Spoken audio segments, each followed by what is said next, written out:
नमस्कार आदरणीय दर्शकवृन्द, कार्यक्रम द टक शोमा यहाँहरूलाई हार्दिक स्वागत गर्न चाहन्छु। म नारायण तिवारी। कार्यक्रम द टक शोमा हामी समसामयिक विषयहरूमा, आम जनताका चासो, चिन्ता र सरकारका सवालहरूमा अनि राष्ट्रिय राजनीतिका विभिन्न एजेन्डा र समाजका विभिन्न मुद्दाहरूमा केन्द्रित रहेर कुरा गर्छौँ। आज मैले समसामयिक विषयहरू, नेपालको राजनीति, सरकारको गतिविधि लगायत विभिन्न विषयहरूमा कुरा गर्नको लागि राष्ट्रिय जनमोर्चाका अध्यक्ष चित्रबहादुर केसीलाई अतिथिको रूपमा निम्त्याएको छु।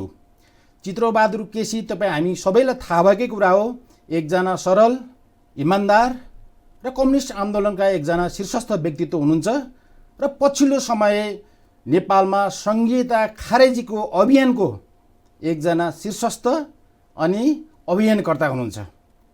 आउनुहोस् आज कार्यक्रम सुरुवात गरौँ। स्वागत छ तपाईँलाई कार्यक्रममा। धन्यवाद। जस्तो तपाईँ सँगसँगै या तपाईँभन्दा पछि राजनीतिमा लागेका मानिसहरूको जीवन तडक भडकपूर्ण छ। घोडा गाडी, घोडा, सुख सुविधा, घर घडेरी, अनि तपाईँले यसो सोच्दाखेरि कहिलेकाहीँ तपाईँले हिँडेको बाटो गलत भयो कि या भौतिक सुख सुविधाहरू प्राप्त नहुँदाखेरिको जुन कठिनाइ छ त्यसले तपाईँलाई कहिलेकाहीँ पीडाबोध दिँदैन? अलिकति बताइदिनुहोस् न मलाई। पटक्कै दिन्न। जसले राजनीतिको नाममा व्यक्तिगत कमाई गरेर, निजी स्वार्थ पुरा गरेर ऐयासी भोगविलासी जीवन बिताइराखेका छन्, अर्कोतिर जनताको चाहिँ हरिबिजोग छ मुलुकको। त्यसो भएको हुनाले मलाई चाहिँ राजनीतिका नाममा निजी स्वार्थ, निजी भोगविलास, आराम चैन त्यस्तो गर्न पाइन भन्ने मलाई पटक्कै पछुतो छैन। बरु राजनीतिका नाममा जनताको, राष्ट्रको नाम बेचेर जुन खालले राजनीतिलाई चाहिँ जीविकोपार्जनको एउटा व्यवसाय, पेसा बनाएछन्, ती मान्छेहरूप्रति बरु मलाई घृणा लाग्छ। जस्तो तपाईँले जीवनमा के बन्छु, के गर्छु भन्ने सोच्नु भएको थियो र आज के हुँदैछ तपाईँको जीवनमा? होइन, मैले त अब राजनीतिको नाममा जनताको नाम बेचेर, सिद्धान्त बेचेर, राजनीति बेचेर मैले आफ्नो निजी स्वार्थ पुरा गर्छु भन्ने कुरा नै मलाई कहिले पनि त्यो पार्टीले त्यो पाठ सिकाएन। होइन, सुरुदेखि नै म पार्टीमा लागेदेखि नै एउटा पार्टीको जुन आदर्श हो, सिद्धान्त हो, नैतिकता हो, इमान्दारिता हो, अब जे पार्टीले मलाई सुरुदेखि नै जे सिकायो अब त्यतैतिर म हिँडेँ, दायाँ बायाँ म लाइनँ। त्यसो हुनाले अब मलाई त्यस्तो अब राजनीतिबाट निजी फाइदा उठाइन, पारिवारिक फाइदा उठाउन पाइनँ, स्वार्थ सिद्धि गर्न सकिनँ भन्ने मलाई पटक्कै पछुतो छैन। बाँकी जीवनमा तपाईँको सपना के छ? सपना त अब यो देशमा जुन खालको एउटा जनताका समस्याहरू छन्, जनताका रोजीरोटीका समस्या छन्, देशको राष्ट्रियता, सार्वभौमता र अखण्डताको समस्या छ, जनताका जीविकोपार्जनका समस्या छ। होइन, अब यसलाई चाहिँ व्यवस्थित गर्नुपर्छ। अहिले हामीले जस्तो नेपाली समाज देखिरहेका छौँ, यसमा चाहिँ आमूल परिवर्तन हुनुपर्छ। र आमूल परिवर्तन भनेको जनताका चाहिँ आधारभूत समस्या कमसेकम एउटा मान्छे भएर बाँच्न पाउने, त्यो जुन आधारभूत समस्या हो जनताको, त्यो चाहिँ पाउनुपर्छ जनताले भन्ने त्यही उद्देश्य लिएर पार्टीमा लागेको हो। र अहिले पनि मैले के सोच्छु भने अब 50-60 हजार लाख 50-60 हजार लाख चाहिँ मान्छेहरू बाहिर छन्। झन् यो कोरोनाको चाहिँ महामारीले त हाम्रो नेपाली समाजको अवस्था त झन् उदाङ्गै पार्यो। होइन, अब अरू देशले चाहिँ आफ्ना देशका नागरिकहरू प्लेन रिजर्भ गरेर लए, हाम्रा देशले जब चाहिँ प्लेन रिजर्भ गरेर चाहिँ अरब खाडीबाट लास बोक्न परिरहेको छ। त्यसो हुनाले देशको यो जुन एउटा भत्ताबिङ्ग स्थिति छ, गए गुज्रीको स्थिति छ। होइन, आफ्नो चाहिँ पाखुरो बजाएर पनि आफ्नो मुलुकमा खान नपाइएर 45 डिग्री सेल्सियसमा गएर त्यहाँबाट जिउँदै फर्केर आउन नपर्ने, कतिले त यहाँ लास ल्याउन नसकेर ती लास उतै सद्गत गर्न चाहिँ आमा बाउले दिए, स्वीकृति दिए। त्यसो हुनाले जुन यो अवस्था छ, एकातिर जनताको रोजीरोटीको समस्या, दैनिक समस्या, व्यवहारिक समस्या, अर्कोतिर देशको राष्ट्रियता, सार्वभौमता र अखण्डता, म पार्टीमा लाग्दा, पार्टीमा म सामेल हुँदाखेरि जुन स्थिति मैले देखेँ, त्यो स्थितिमा बरु तपाईँको चाहिँ बिग्रिएको होला। त्यो चाहिँ नि अझ भयानक, अझ दिन प्रतिदिन तपाईँको चाहिँ नि मुलुक चाहिँ अप्ठ्यारो स्थितितिर धकेलिँदैछ। त्यसो भएर यो देशको राष्ट्रियता, सार्वभौमता र अखण्डताको सुरक्षा हुनुपर्छ र नेपाली जनताले कमसेकम मान्छे भएर बाँच्न पाउने अब एउटा न्यूनतम पनि उनीहरूको आवश्यकता पुरा हुनुपर्छ भन्ने भएको हेर्ने सपना तपाईँको छ। त्यही सपनाले काम गर्यो। जस्तो तपाईँहरूको पार्टीलाई कहिले पनि सत्तामा निर्णायक अवस्थामा आम जनताले पुर्याएनन्, सीमित क्षेत्रमै सीमित हुनुभयो तपाईँहरू। किन यसरी तपाईँहरू एक खालको सीमान्तकृत जस्तो सामान्य या सानो अवस्थामा मात्रै जीवनमा रहिरहनु भयो? तपाईँहरूको पार्टी तपाईँहरूको रह्यो, जनताले किन साथ दिएन भन्नुहोस्, तपाईँको अनुभव के छ? हाम्रो आफ्नो चाहिँ साङ्गठनिक कमजोरी पनि होला। जनताका बिचमा गएर चाहिँ हाम्रो नीति सिद्धान्त, हाम्रो विचार जनतामा तपाईँको चाहिँ फिनाउने, जनतालाई कन्भिन्स गर्न सक्ने हाम्रो क्षमताले पनि कमजोरी भयो होला। दोस्रो कुरा तपाईँको चाहिँ नि आजको समाज त तपाईँको चाहिँ नि खाओ पियो मौज गरो यस्तो उपभोक्तावादी समाज न हो, होइन? त्यो पुँजीवादको जुन तपाईँको चाहिँ प्रभाव छ, होइन? अझ यो उदारीकरण आइसकेपछि त, निजीकरण आइसकेपछि त तपाईँको चाहिँ नि हरेक घरका चाहिँ नेपाली जनताले चाहिँ भोगेको स्थिति हो। त्यस कारणले अब फेरि सत्य र वास्तविक कुरा बुझ्नलाई जनतालाई समय लाग्छ। हामीले यो पनि बुझेका छौँ नि। त्यस कारणले हाम्रो विचार, हाम्रो कुरा चाहिँ जनताले खाइदिएनन्, बुझिसकेनन्। अब जुन ठुला पार्टी छ, जनताले कुरा मानेर शक्तिशाली बनाएर पठाएकाले पनि त जनताका समस्या त समाधान गर्न सकेनन् त, आधारभूत समस्या। जस्तो म समसामयिक विषयमा आउन चाहन्छु। तपाईँले हालसालै नेपालमा राजसंस्था फर्काउनलाई भारत लागिरहेको छ भन्नुभएको छ, यसको आधार के भन्नुहोस् त मलाई? यसको आधार के हो भने सबभन्दा पहिले त इन्डियामै तपाईँको चाहिँ हिन्दुत्वको नारा घन्काएर मोदी 2 पटकसम्म आए र अहिले पनि उनीहरूको चाहना के हो भने नेपाललाई चाहिँ नि हिन्दू राज्य बनाउनुपर्छ भन्ने चाहना हो। र साथसाथै नेपाललाई चाहिँ नि हिन्दू राज्य बनाउनुपर्छ भन्ने मान्छेको यहाँ पनि कमी छैन, खुलेआम आउन सकेका छैन, बेग्ली कुरा हो। त्यस कारणले यहाँ पनि तपाईँको चाहिँ त्यसको कमी छैन, एउटा कुरा। दोस्रो कुरा तपाईँको चाहिँ नि अब संविधान बनेपछि, सङ्घीयता आएपछि नेपाली जनताले खोजेको जम्मै पाइन्छ भनेर चाहिँ झुटा आश्वासन बाँडे। तर चाहिँ अब यो संविधान बनेपछि, गणतन्त्र आएपछि पनि जनताका समस्या तपाईँको चाहिँ जिउका तिउँ भयो, राष्ट्रका समस्या जिउको तिउँ भयो। त्यसो हुनाले जनताको पनि यो अहिलेको चाहिँ परिस्थितिबाट तपाईँको चाहिँ जनतामा वितृष्ण भएर अब त्यस खालको चाहिँ प्रतिगमनलाई तपाईँको चाहिँ साथ हुन्छ कि भन्ने एउटा चाहिँ त्यही समस्याले गर्दाखेरि देशमा गणतन्त्र आइसकेका छ। अब केही स्वदेशी विदेशी शक्तिले चाहँदैमा नेपालमा व्यवस्था नै परिवर्तन हुन सक्ने सम्भावना छ र? किनभने जनता त गणतन्त्रमा रमाइरहेको छ। जनता गणतन्त्रमा रमाएको भए त खतरै थिएन नि। जनता गणतन्त्र त जला आयो, सीमित मान्छेलाई आयो गणतन्त्र। जनता चैत गणतन्त्र आयो, संविधान सभा चुनाव भयो, 2 तिहाईको सरकार बन्यो, 3-3वटा बजेट आएको हामीले देख्यौँ। चैत 10 गतेसम्म त दिनको 1500 2000 का दरले चाहिँ लाम लाएर विदेशमा चाहिँ फङ्गालेको देख्नुहुन्छ त। त्यसो हुनाले गणतन्त्र आएर अब गणतन्त्रकाबाट चाहिँ सत्तामा गएका मान्छेहरूले उनीहरूले आफूले गर्न सक्ने काम गरेर जनताले चित्त बुझाउने ठाउँ नभएर जनताको यो आक्रोशको फाइदा उठाउँछन् भन्ने खतरा छ। अनि नेपालमा छिटै राज संस्था फर्किन्छ भन्ने तपाईँहरूको विश्लेषण? त्यो सम्भावना, त्यो खतरा छ भनेर हामीले देखिरहेका छौँ। जस्तो प्रधानमन्त्री केपी ओलीले पनि हिजै मात्र के भन्नुभयो भने उहाँलाई प्रधानमन्त्री पदबाट हटाउनको लागि चाहिँ भारत लागिरहेको छ भनेर भन्नुभयो। के लाग्छ तपाईँलाई भन्नुहोस् त? हटाउन सक्नुहुन्छ यस्तो 2 तिहाई निकटको प्रधानमन्त्री? मै आफै हटिएको मान्छे हो नि भारतबाट। किन अघिल्लोचोटि चाहिँ हामीले हाम्रो संविधान बनाए बापत भारतले नाकाबन्दी गर्थ्यो, उनीहरूले खोजेको संविधान बनाउनु खोजे उनीहरूले नेपाली जनताको प्रतिनिधिले मानेनन्। नेपालको राजनीतिक पार्टीहरूले कमसेकम त्यसमा अडान लिए, संविधान जारी गरे, त्यसपछि नाकाबन्दी गर्यो। हामी सरकारमा गयौँ।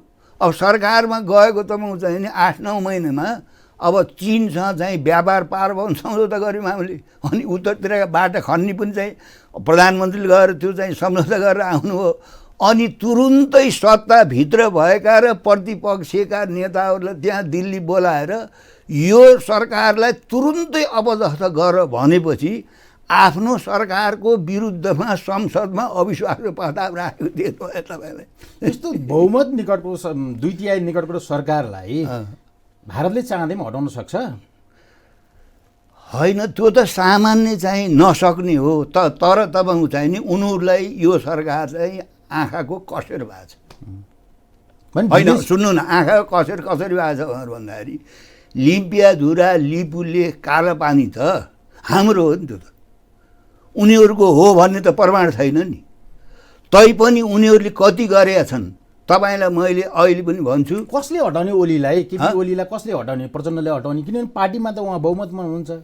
होइन, उहाँलाई त हटाउनु पर्यो संसदीय दलबाट। हो, तपाईँ चाहिँ नेपालमा जे पनि हुन्छ भनेको आफ्नो सरकारको विरुद्धमा आफै अविश्वासको प्रस्ताव राखेर हामी अपदस्थ भएको होइन। त्यो योजनाको लागि तपाईँको चाहिँ तत्कालीन माओवादी साथीहरू चाहिँ नेपाली कहाँ दिल्ली गए होइनन् सल्लाह गर्न।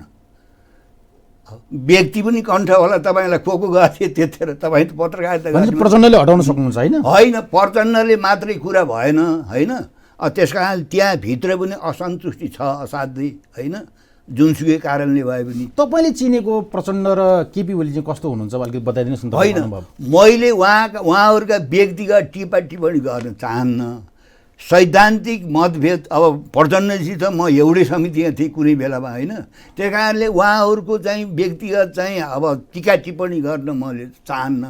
तर सैद्धान्तिक रूपले साङ्गठनिक पद्धतिको हिसाबले उहाँहरूले अहिले जसरी पार्टी चलाउनु भएको छ त्यो तपाईँको चाहिँ नि त्यो कुरा चाहिँ नि त्योसँग सहमत। धेरैले चाहिँ नेकपालाई कम्युनिस्ट मान्न तयार छैनन्, किनभने झन्डा र नाम मात्रै कम्युनिस्ट हो, कार्यशैलीको हिसाबले यो चाहिँ कम्युनिस्ट पार्टी नै होइन भन्ने पनि छ।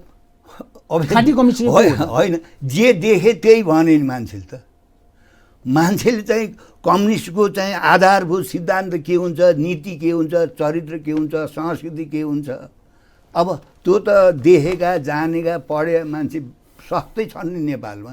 त्यसो हुनाले जे देखे त्यही भनेपछि नेपाल कम्युनिस्ट पार्टी खाँटी कम्युनिस्ट होइन तपाईँको विचारमा? त्यो त मैले नभने पनि अरूले भनिरहेको छ, हामीले होइन त भनिरहेको छौँ नि, पहिलेदेखि भने हो नि कम्युनिस्ट होइन। होइन, जस्तो वर्तमान सरकारसँग जनताको व्यापक असन्तुष्टि छ। लगभग 2/3 सरकारसँग पनि यत्रो धेरै असन्तुष्टि, यति धेरै अनियमिततामा मुछिएको छ, भ्रष्टाचारमा मुछिएको छ। किन चाहिँ नेपालमा कम्युनिस्ट नफापे हो? कम्युनिस्ट नफापे होइन, कम्युनिस्टै नभएर हो। कम्युनिस्टको आचरण, कम्युनिस्टको चरित्र, कम्युनिस्टको सिद्धान्त, कम्युनिस्टको नैतिकता, कम्युनिस्ट संस्कृति, त्यसको अभावमा नाम सुब्बिनी के खाएर उभिने भने जस्तो नाम उहाँहरूले राख्नुभयो। तर तपाईँको चाहिँ नि त्यसभन्दा पहिले बुर्जुवाहरूले जे गर्थे होइन, अब कम्युनिस्ट पार्टीका एउटा क्रान्तिकारी कम्युनिस्ट पार्टीका सहयोद्धा तस्करहरू हुन्छन्, ठेकेदारहरू हुन्छन्, भूमाफियाहरू हुन्छन्, शैक्षिक माफियाहरू हुन्छन्, ब्याङ्करहरू हुन्छन्, सहकारीका चाहिँ माफियाहरू हुन्छन्। त्यसो हुनाले नाम त त्यो रह्यो, तर वास्तवमा तपाईँहरूले त्यो नाम राखे पनि जनताले चाहिँ अब कम्युनिस्टै हो, यिनीहरूले चाहिँ अब राम्रो गर्लान् भनेरै हो जनताले विश्वास गरेको। तर अब त्यस्तो व्यवहारमा चाहिँ त्यो भएन। धेरैले प्रधानमन्त्री केपी ओलीलाई घेराबन्दी गरेको, उहाँलाई हटाउन खोजेको भन्ने पनि तपाईँले सुन्नुभयो होला। त्यो सम्भावना देख्नुहुन्छ नेपालको राजनीतिमा ओलीलाई तत्कालै हटाउने? होइन, हिजै भन्नुभयो त उहाँले, त्यो अनुभव भएर महसुस भएर भन्नु होला नि, मलाई लखेट्नको लागि, मलाई हटाउनको लागि। अब त्यो कारण चाहिँ त्यो पार्टीभित्रैको कारण होला, उहाँका कमजोरीले पनि हटाउँदाखेरि चाहिँ देशमा स्थिरता आउने, शान्ति आउने, सुशासन हुने या कोरोना सङ्कट पछाडिको अवस्थालाई चाहिँ सम्बोधन गर्न सक्ने अवस्था हो र? अहिले त जो आए पनि त्यही त होला नि अवस्था त। अब तपाईँको चाहिँ नि यो जुन यो हाम्रो चाहिँ भारतले यति वर्षदेखि तपाईँको चाहिँ मिचेको होइन थिचोमिचो गरेको यो भूभागलाई तपाईँको चाहिँ नि नक्सामा राख्ने कुरा र यो नागरिकता कुरा अरू कुरा चाहिँ अब ओलीजीसँग मेरो पनि कहीँ मतभेद छ होइन त्यो तर यी कुराहरू तपाईँको चाहिँ ओलीको अनुपस्थितिमा अरूबाट हुन्थ्यो भन्ने म पत्या हुन्थ्यो। अनि केपी ओली तपाईँको सन्दर्भमा राष्ट्रवादी हो होइन, केही काम त भयो त। जस्तो नेपालको सन्दर्भमा तपाईँको लामो राजनीतिक अनुभव छ, हाम्रो सरकार या हाम्रो व्यवस्था किन स्थिर हुन नसकेको, किन हामीले फड्को मार्न नसकेको, किन हामी अल्पविकसित या गरिबीकै अवस्थामा रहनु पर्यो, के कारण हो? देश चाहिँ अर्ध औपनिवेश छ नि, देख्दा पो हामीले यहाँ चाहिँ यसको सबै चाहिँ स्वतन्त्र चाहिँ अब देख्छौँ। वास्तवमा तपाईँको चाहिँ नि अब शक्ति राष्ट्रहरू त यहाँ लगातार खेलिरहेको छ। काम गर्ने त हाम्रै देशका नेता होइन, हाम्रा नेताले पनि तपाईँको चाहिँ राजनीति गर्दाखेरि राष्ट्र र जनताको लागि जुन त्याग तपस्या गर्नुपर्ने हो, जुन खालको तपाईँको चाहिँ नि एउटा दृढता हुनुपर्ने हो, त्यो भएन कि। अहिलेका नेताहरूले यसको बारेमा काम गरेनन्। पहिलेका शासकहरूले जे गरेका थिए त्यसैमा निरन्तरता भएर त जनतामा असन्तोष आयो त। त्यस कारणले जनताले फरक पाउनु पर्यो नि। उहाँहरू सत्तामा आउनुभन्दा पहिलेका शासकहरूको व्यवहार, चरित्र, संस्कृति, चालचलन र अहिले आफूले चाहिँ भोट दिएर पठाएकाहरूकोमा त 20 र 19 हुनु पर्यो। भनेपछि तपाईँको विचारमा नेताहरूको कार्यशैली, जीवनशैली, सोच, विचार सारा कुराले गर्दाखेरि हाम्रो व्यवस्था पनि र हाम्रो सरकार पनि अस्थिर रह्यो र हाम्रो देशले फड्को मार्न सकेन। मुख्य जिम्मेवार तपाईँको चाहिँ यो देशको राजनीति गर्ने र प्रशासनमा बस्नेहरू, यी दुईटैका चाहिँ कमजोरीबाट चाहिँ बाह्य शक्ति खेल्ने, आफ्नो दुनो बाहिरकाले सोझाउने। अनि यहाँ विदेशी एजेन्ट भयो, राजनीति सबै भए भन्दिनँ मैले, सबैलाई त्यो भन्ने कुरा भएन। मुख्य कुरा चाहिँ देशलाई र जनतालाई केन्द्रमा राखेर जसरी राजनीति गर्नु पर्थ्यो नि, त्यो भएन। यो चाहिँ दुःखको कुरा हो। जस्तो संहिता खारेज गर्ने त तपाईँहरूको एजेन्डा हो, कहिले हुन्छ खारेज, कसरी हुन्छ खारेज भनिदिनुहोस् त। त्यो सम्भावना निकट भविष्य होइन, मैले तिथि चाहिँ तोक्दिनँ, तोक्न सक्दिनँ, त्यो अवैज्ञानिक कुरा हुन्छ। तर यो मुलुकको लागि तपाईँको चाहिँ संहिता कुनै पनि हालतमा यो टिक्दैन, यो व्यवहारिक एउटा तपाईँको चाहिँ नि अब संसद एउटा मन्त्रीमण्डल चलाउन नसकेकाले 8वटा ठाउँमा मन्त्रीमण्डल चलाउनुपर्छ। 800 अब तपाईँको चाहिँ नि 800 के अरे 85 जना तपाईँको चाहिँ अब के अरे अब सांसद चलाउनुपर्छ, 100-150 मन्त्रीमण्डल पाल्नुपर्छ। हाम्रो उपति पापति यही हो। त्यसो भएको हुनाले तपाईँको चाहिँ नि सङ्घीय प्रणालीप्रति हाम्रो चाहिँ त्यस्तो होइन नि। नेताहरूको चाहिँ प्रेम किन त त्यस्तो चाहिँ संहिता व्यवस्था, संहिता उहाँहरूलाई पनि तपाईँको चाहिँ उहाँहरूले यो छिचल्न सकिन्छ, यो मुलुकको लागि उपयुक्त छ भनेर उहाँहरूले बोक्नु भएको हो। यो विदेशी एजेन्डा हो संहिता, त्यो त पक्कै हो नि।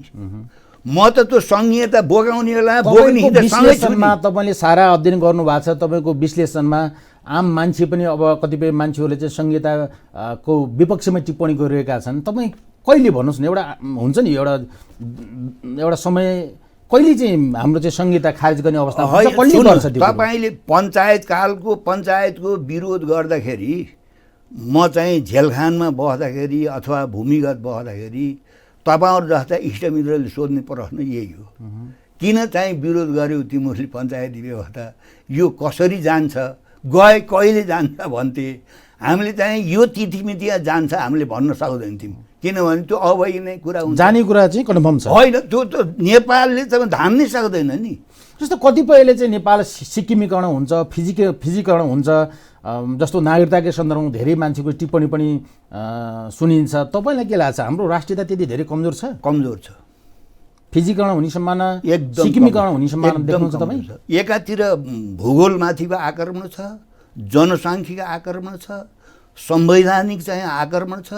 भनेपछि तपाईँको चाहिँ नि धेरै प्रकारले देशको राष्ट्रियता, सार्वभौमता र अखण्डतामाथि धेरैतिरहरूमा आक्रमण छ, हस्तक्षेप छ। र तपाईँको चाहिँ नि खास गरेर छिमेकले ल भन्नुहोस्, उनीहरूको कुनै प्रमाण छैन। त्यहाँ कालापानी आफ्नो सेना चाहिँ चाइनाले लखेटेपछि त्यहाँ आएर तपाईँको चाहिँ बसेको बाहेक अरू उनीहरूसँग प्रमाण छैन नि। अब अहिले पनि कति गरिरहेका छन् भन्दाखेरि तपाईँको चाहिँ नि इन्डियामा, हरियाणामा होटेलमा काम गर्ने नेपालीहरूलाई त्यहाँका कतिपय तपाईँ भारतीयहरूले आएर उनीहरूलाई तिमीहरूका आमाबाउलाई चाहिँ फोन गरेर त्यो ऊबाट नक्साबाट त्यो लिम्पियाधुरा लिबुले कालापानीको त्यो नक्सा हटाउन भनेर फोन भनेर आएर पिटेर अस्ति रातिको कुरालाई हेर्नुहोस् भनेपछि उनीहरूको प्रमाणै छैन। त्यो जबरजस्ती उनीहरूले किन गरेका छन् भन्दाखेरि कालान्तरमा तपाईँको चाहिँ नि नेपाललाई सिक्किम बनाउने भारतीय शासकहरूको चाहिँ उद्देश्य छ।